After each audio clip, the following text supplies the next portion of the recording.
लड़कियां जो आजकल ये बोलते हैं कि भाई मेरा अब्दुल अलग है, हमें उन्हें बताना होगा कि सारे अब्दुल एक जैसे होते हैं। तो एक लड़की ग्लैमर की दुनिया छोड़ के अध्यात्म के रास्ते पे चलना चाह रही है तो उसको ट्रोल किया जा रहा है। एक लड़की जो माला बेचने आई थी उसको कुंभ से उठा के ग्लैमर की दुनिया में ले जाया जा रहा है तो वाहवाही हो रही है। तो ये मतलब आपको नहीं लगता कि ये कहीं ना कहीं थोड़ा सा दोगलापन है? अगर मेरी आंखें कमजोर हैं, ठीक है, बिना लेंस या बिना चश्मे के मुझे ज्यादा दूर का नहीं दिखता, ये मेरा पर्सनल प्रॉब्लम है, तो मैं सबको इसकी सफाई तो दे नहीं सकती। नमस्कार, मैं हूं अनुराग श्रीवास्तव और आप देख रहे हैं लोकमत हिंदी।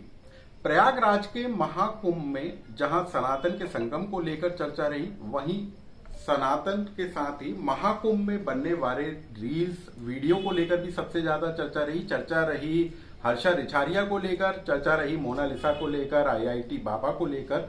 लेकिन आखिर एक ग्लैमर गर्ल जो है हर्षा रिछारिया, वो कैसे सनातन धर्म की तरफ रुख कर गई? आखिर प्रयागराज के महाकुंभ में सबसे ज्यादा हर्षा रिछारिया के वीडियो के वायरल होने की वजह क्या रही? इन तमाम मुद्दों को लेकर हम हर्षा रिछारिया के साथ चर्चा करेंगे। हर्षा हमारे साथ मौजूद है। हर्षा, आपका लोकमत में स्वागत है। धन्यवाद। हमने तो आपके पहले जो वीडियो देखे, रील्स देखी, उसमें ग्लैमर लड़की नजर आ रही थी जो एंकरिंग करती है, जो टीवी में काम करती है, मॉडलिंग करती है। लेकिन अचानक से आप प्रयागराज के महाकुंभ में नजर आती हैं और भगवा कपड़ों में नजर आती हैं। लोग कहते हैं कि हर्षा रिछारिया साध्वी हो गई। हर्षा रिछारिया है क्या? पहले हम हर्षा रिछारिया को जानना चाहेंगे। ये आपको बड़ी अजीब बात नहीं लग रही है कि अचानक से हर्षा रिछारिया प्रयागराज में महाकुंभ में नजर आई? महाकुंभ हुआ ही 10 तारीख से, पहली पेशवाई 10 को निकली थी हमारे अखाड़े की, तो मैं 10 से नजर आई हूँ। जब होगा तभी से मैं नजर आऊंगी। उससे पहले हर्षा मंदिरों में नजर आ रही थी, उसके वीडियोस भी हैं। उससे पहले भी हर्षा ने भगवा रंग धारण किया हुआ था, वो भी वीडियोस है। वो भी पिछले साल मीडिया ने वो भी वीडियोस काफी दिखाए हैं लोगों को, तो मीडिया समय समय पे मुझे दिखाती रही है। और अब ये जो चेंज हुआ है और ये जो मैं प्रयागराज में जाना तो खैर सबको ही चाहिए था, क्योंकि ये जो भव्य महाकुंभ है ये सबके जीवन में एक लौती बार है जिसको हमारी आने वाली 2 पीढ़ी भी नहीं देख पाएगी। उसको अगर हमें देखने का, हमें समझने का, हमें जानने का, हमें हिस्सा बनने का मौका मिला है तो मुझे लगता है ये हमारे लिए बहुत सौभाग्य की बात है। तो मैं भी वहां गई और मैं जैसे भी गई, जो भी सोच के गई कि मैं धर्म को जानूंगी, मैं आश्रमों में जाऊंगी, अलग अलग आश्रमों में रुकूंगी, वहां के साधु संतों से मिलूंगी, उनका आशीर्वाद प्राप्त करूंगी। वो चीजें जो हमारे मन मस्तिष्क में सवाल हैं, क्योंकि कहीं ना कहीं हूं मैं अभी एक अबोध बालक, बहुत सी चीजों का ज्ञान मुझे नहीं है, वो ज्ञान मुझे चाहिए है। और वो ज्ञान मुझे तभी मिलेगा जब मैं उनके सानिध्य में रहूंगी, साधु संतों के सानिध्य में रहूंगी। मैं वही करने गई थी और लेकिन बीच में कुछ दिन वो नहीं हो पाया था, लेकिन मैं वहां से बहुत कुछ सीख के आई हूँ, तो उसकी मुझे। लेकिन जो हर्षा धर्म को जानने के लिए प्रयागराज के महाकुंभ में गई, वो अचानक से अखाड़ों के रथ पर नजर आ जाती है और उसी को लेकर फिर विवाद शुरू हो जाता है और उसी के बाद आपको लेकर भी लोग ट्रोल करते हैं। तो रथ में बैठने में देखिए, मुझे याद है इससे पहले मैंने उज्जैन में 2 कुंभ देखे हैं, ठीक है, तो तब भी मैंने देखा था। तब तो मैं दूर से देख रही थी, बहुत छोटी थी, तो तब मैंने देखा था कि जितने भी महामंडलेश्वर होते हैं, आचार्य महामंडलेश्वर होते हैं, साधु संत होते हैं, वो जिस भी अखाड़े से होते हैं वो अपने से जुड़े सारे अपने भक्तों को, अपने बच्चों को बुलाते हैं, शिष्यों को बुलाते हैं अपने साथ, और जितनों को वो बिठा सकते हैं शाही रथ पे वो उतनों को बिठाते भी हैं, ठीक है। तो ऐसा ही मेरे साथ भी हुआ है कि मुझे जिस रथ पे बोला गया बैठने को, मैं वहां बैठी और जो भगवा शॉल मुझे आश्रम की तरफ से दिया गया मैंने वो ओढ़ा। तो जो काम सबने किया है उसमें मैं अकेली टारगेट हो गई, तो ये मेरे लिए खुशी की बात भी है, दुख की भी बात है। और दुख की ये नहीं होती अगर ट्रोल ना किया जाता इतना ज्यादा, लेकिन ओवरऑल जो होता है अच्छे के लिए होता है। तो उसमें सब बैठे थे तो मैं भी बैठी, तो उसमें कुछ अलग नहीं था। हर्षा रिछारिया वायरल होती है, मोनालिसा वायरल होती है, आईआईटी बाबा वायरल होते हैं। हर्षा रिछारिया ट्रोल होती हैं और आईआईटी बाबा सेलिब्रेट करते हैं। तो हर्षा रिछारिया को ट्रोल किया गया है। अभी देखिए ना, कितनी अजीब बात है कि एक लड़की ग्लैमर की दुनिया छोड़ के अध्यात्म के रास्ते पे चलना चाह रही है तो उसको ट्रोल किया जा रहा है। एक लड़की जो माला बेचने आई थी उसको कुंभ से उठा के ग्लैमर की दुनिया में ले जाया जा रहा है तो वाहवाही हो रही है। तो ये मतलब आपको नहीं लगता है कि ये कहीं ना कहीं थोड़ा सा दोगलापन है कुछ लोगों का, है ना? तो अगर कर रहे हैं तो दोनों को कीजिए, मुझे किसी से कोई शिकायत नहीं है। लेकिन ये है कि मुझे लगता नहीं है कि मुझे मैं उस ट्रोल की हकदार थी जो किया गया। तो मोनालिसा तो ग्लैमर की दुनिया की तरफ बढ़ गई, आप ग्लैमर से धर्म की तरफ आ गई। अब आपको क्या लगता है कि ये ज्यादा कंफर्ट है या आपको जाना ही था इसकी तरफ देर से देर? देखिए, जीवन की जो सच्चाई है ना वो तो यही है, आप पूरी दुनिया घूम लें, कोई भी कारोबार कर लें, कोई भी काम कर लें, लेकिन सच्चाई से आप भाग नहीं सकते। और राम ही सच्चाई है, अध्यात्म ही सच्चाई है। अंत में लौट के आपको इसी दिशा में आना है, इसी रास्ते पे आना है।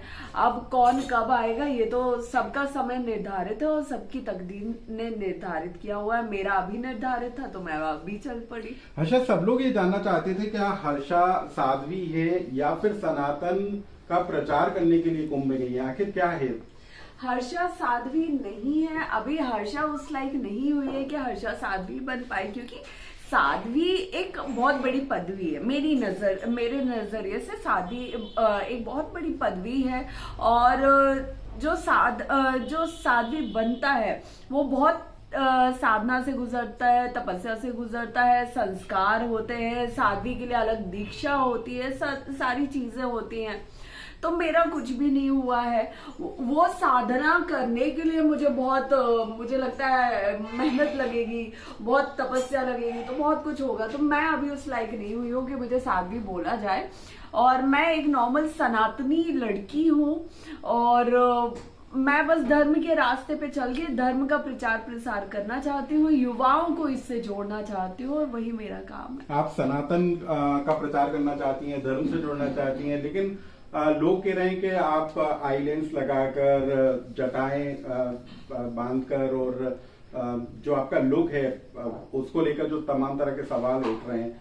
देखिए, जहां तक बात है मेरे लेंस की, तो अब अगर मेरी आंखें कमजोर हैं, ठीक है, बिना लेंस या बिना चश्मे के मुझे ज्यादा दूर का नहीं दिखता, ये मेरा पर्सनल प्रॉब्लम है। तो मैं सबको इसकी सफाई तो दे नहीं सकती, क्योंकि मैं हर जगह चश्मा लगाने में कंफर्टेबल नहीं हूँ। अभी सोचिए ना, चश्मा लगा के अगर मैं गंगा जी के अंदर डुबकी मार रही होती, मेरा चश्मा तो अंदर रह जाता, फिर मैं ऊपर उठ के किसी को पहचान नहीं पाती, कितनी समस्या हो जाती। तो हर जगह चश्मा लगाने में मैं कंफर्टेबल नहीं हूँ, इसलिए मैं लेंस लगाती हूँ। मुझे नहीं लगता कि मेरे इस पर्सनल चीज में किसी को दिक्कत होनी चाहिए। रही बात जटा की, तो देखिए, ये इनको ड्रेडलॉक्स बोला जाता है। ये मैं 3 साल से करवाना चाहती थी, ठीक है, और 3 साल से क्योंकि मैं जिस प्रोफेशन में थी मैं वहां पे नहीं कर सकती थी। और जब मैं धीरे धीरे उससे अलग हुई, उसको साइड में किया, तो मुझे लगा कि मैं अब इसे करवा सकती हूँ। और आज के टाइम में ना समाज में बहुत से लोग, युवा भी, साधु संत भी प्रयागराज के अंदर इसको करवा रहे हैं। तो जब सब करवा रहे हैं तो हर्षा ने अकेले कोई गलत तो ना गलत किया है ना अलग किया है। हर्षा ने 3 स्नान किए ना, तो क्या आपने महसूस किया, आपको क्या लगता है कि आप 3 स्नान करने के बाद आपका और प्रयागराज के महाकुंभ से निकलकर किस तरीके का अनुभव आपका रहा? देखिए, जब इंसान महाकुंभ में एक स्नान करता है ना, तो उसका जीवन, उसके खानदान का जीवन, उसकी पीढ़ियों का जीवन और उसके पितरों का जीवन उसी वक्त तर जाता है। मैंने तो 3 स्नान कर लिए हैं, ठीक है। तो मतलब मैं बहुत खुद में बहुत भाग्यशाली हूँ, सौभाग्यशाली हूँ कि मुझे 3 स्नान करने का अवसर प्राप्त हुआ है। पिछले 2 बार कुंभ जो मैंने उज्जैन में किए हैं, उसमें जब मैंने डुबकियां लगाई हैं, वापस आके जीवन में ईश्वर ने बहुत अच्छा किया है, सब मंगलमय किया है। और इस बार जब मैं आई तो इस बार तो डुबकी लगाने से पहले ही ईश्वर ने जीवन बदल दिया है। तो इसका बहुत बड़ा परिवर्तन मैंने अपने जीवन में देखा है और ईश्वर ने मेरे लिए कुछ नई दिशाएं खोल दी हैं। अब बस उन पे चलने की देरी है। ये पता करना है कि अब ईश्वर मुझसे कहाँ चलवाना चाह रहे हैं वो अब बस दिशाएं बदलने वाली नहीं तो वो है। दिशा कौन सी होगी, क्योंकि मोनालिसा जो माला बेचने के लिए गई थी उसको तो फिल्मों का ऑफर मिल गया, फिल्म में चली गई। क्या हर्षा को फिल्में मिलती हैं तो क्या वो बॉलीवुड की तरफ जाएंगी या धर्म की के लिए ही काम करेंगे? देखिए मैं वही बता रही हूँ कि ये वाला जो कुंभ था ये 144 साल बाद वाला था, जो जीवन में एक बार ही इंसान, हमारी वाली पीढ़ी ने एक बार ही देख पाना है, अगली 2 पीढ़ी तो देख ही नहीं पाएगी।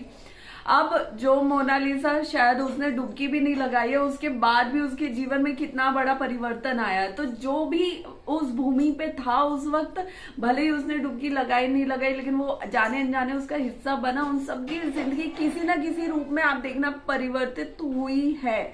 और रही बात हर्षा की, तो हर्षा सब छोड़ के इस दिशा में आगे आई है, इस धर्म के लिए आगे बढ़ना चाहती है। आगे चल के मैं अब से जो भी करूंगी वो सिर्फ धर्म से जुड़ते हुए ही करूंगी। मुझे खुद भी धर्म के रास्ते पे आगे बढ़ना है, उसके साथ साथ और जो भटके हुए युवा है, हमारे जो जनरेशन भटक रही है, उन सबको हमें जागरूक करके इसी पे जोड़ते चलना है। पंडित धीरेन्द्र शास्त्री ने कहा था कि रील्स पे चर्चा हो रही है, ये दुर्भाग्य है कि महाकुंभ में रील्स पे चर्चा हो रही है, रियल पर चर्चा होना चाहिए थी, भारत को कैसे हिंदू राष्ट्र बनाया जाए उस पर चर्चा होना चाहिए।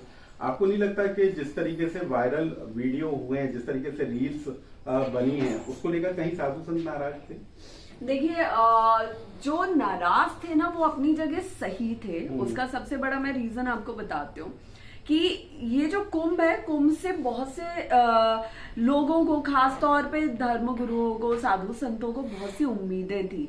हमारे देश की सरकार को बहुत सी उम्मीदें थी। तो क्या हर्षा पहुंची तो उम्मीद नहीं, ऐसा लगा? लेकिन आप अगर जो 1 महीने का कुंभ चला है, उस 1 महीने में बड़े बड़े साधु संतों को छोड़ के, चलिए आपने मुझे वायरल किया या IIT बाबा को वायरल किया या मोनालिसा को वायरल किया, आपने वायरल कर दिया, मैटर वहीं खत्म हो गया। अब जो मेन मुद्दा है वहां तो फोकस कीजिए।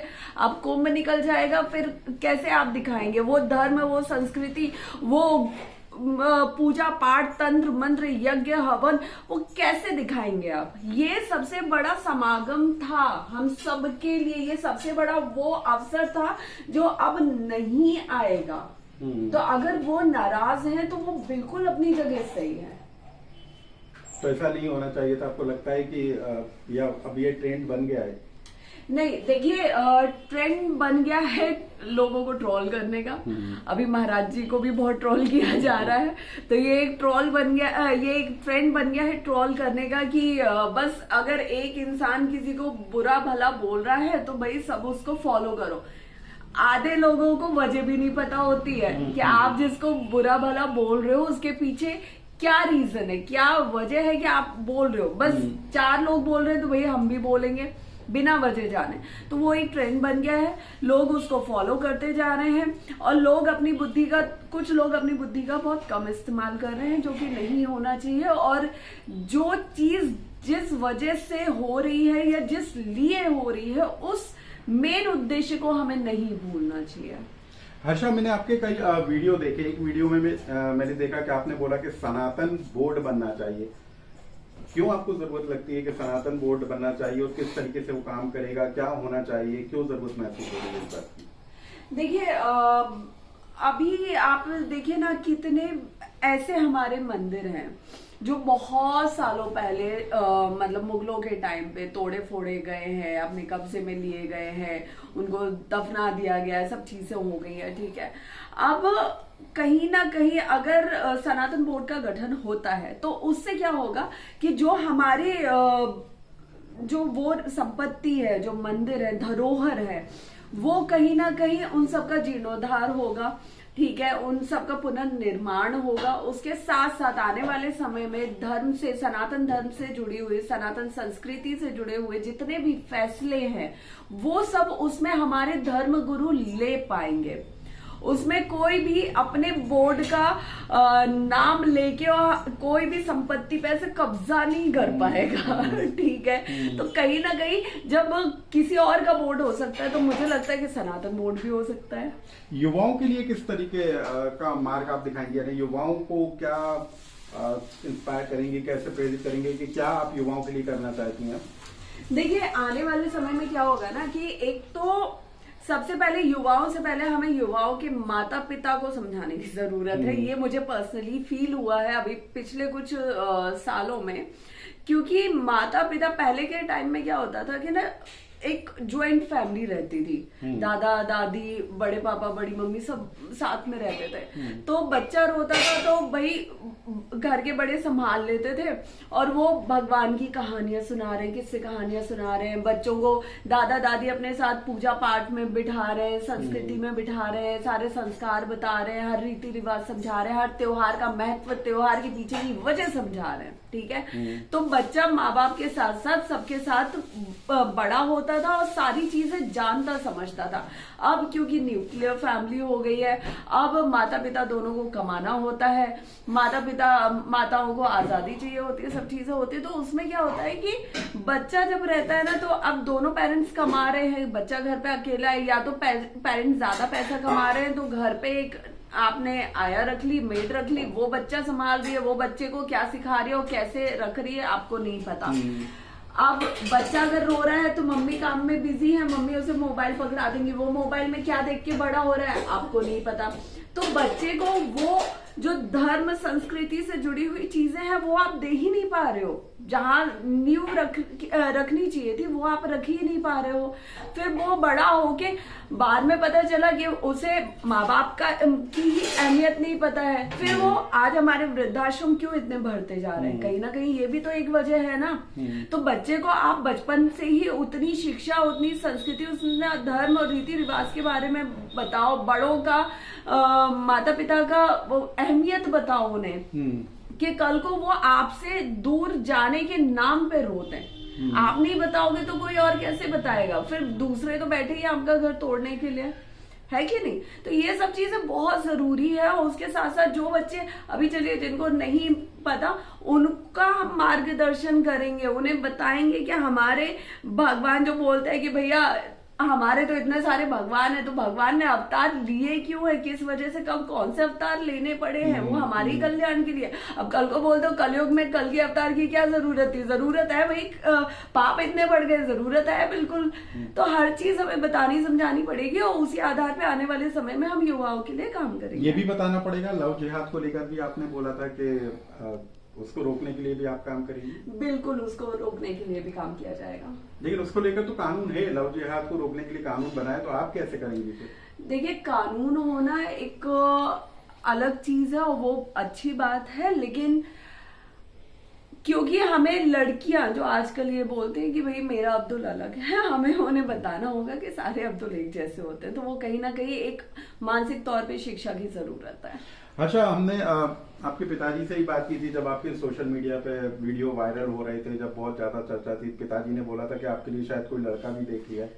तो क्या अब हर्षा, क्योंकि आपने कहा भी कि आप गृहस्थ जीवन में, आप साध्वी तो हो नहीं, सनातन का प्रचार करोगी, तो क्या आगे की प्लानिंग है आपकी?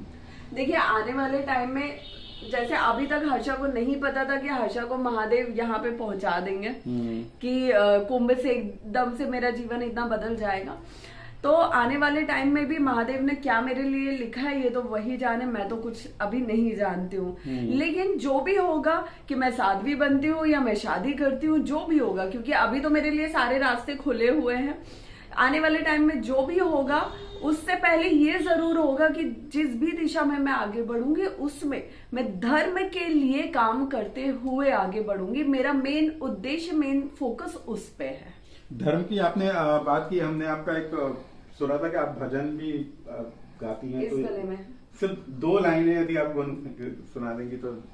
सर, आप बहुत गलत टाइम समझ में आ रहा है, वो तो मैं देखा है आपकी आवाज में थोड़ा सा इशू आ रहा है। लेकिन यदि आप, क्योंकि आपके अंदर अब धर्म समाया हुआ है, सनातन की बात कर रही हैं, तो अब तो उसी रंग में रंगी हुई है। अभी आपने ऐसे टाइम पे बोला है ना, कोई भी ऐसी 2 लाइन है। एक है जो मुझे बहुत पसंद है, वैसे मैं ज्यादातर हनुमान चालीसा पढ़ती सुनती हूँ, उसके साथ साथ